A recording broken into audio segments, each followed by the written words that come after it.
Hi అండి, అందరికీ ఎలా ఉన్నారు? నేనైతే బాగున్నాను. మీరు బాగున్నారు కదా? బగారా రైస్ హోమ్మేడ్గా ఎలా చేసుకోవాలో చెప్తానండి. ఫస్ట్ మన ఛానల్ సబ్స్క్రైబ్ చేసుకొని బెల్ ఐకాన్ అయితే క్లిక్ చేసుకొని అప్డేట్స్ అయితే వస్తాయి.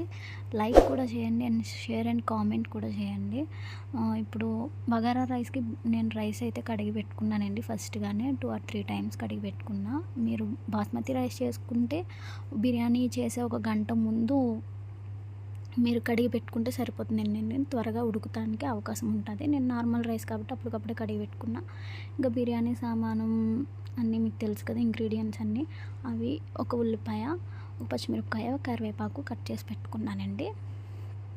ఇంకా నేను పాన్ని పెట్టుకొని అందులో నెయ్యి వేసుకోండి. కొంచెం నూనె తగినంత, అంటే వేయలేనట్టు, ఎందుకంటే వెగట్ వస్తుంది, అది మనం తినలేము.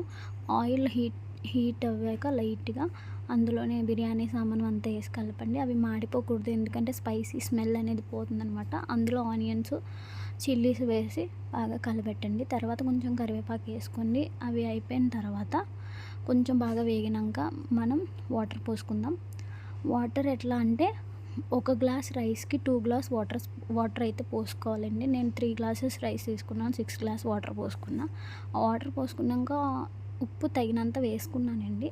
మీరు ఉప్పు అంతా కలిపెట్టినాక మళ్ళీ టేస్ట్ చేసి చెక్ చేసుకొని మళ్ళీ మీరు కలుపుకోండి, మీకు ఎంత సరిపడుతుందో అంత. అందులోనే కొంచెం నేను మెంతాకు పొడి అయితే వేసుకున్నానండి. ఇంకా అల్లం వెల్లుల్లి పేస్ట్ కూడా ఆ వాటర్లోనే యాడ్ చేసుకున్నాను. అది మూత పెట్టి ఒక 5 minutes 10 minutes మరిగించిన తర్వాత బాగా తల మెరుగుతుందండి. అలా మరిగిన వాటర్లో నేను కాజు కూడా యాడ్ చేశాను. ఏంటంటే ఆ వీడియోస్ క్లిప్ మిస్ అయిందనమాట.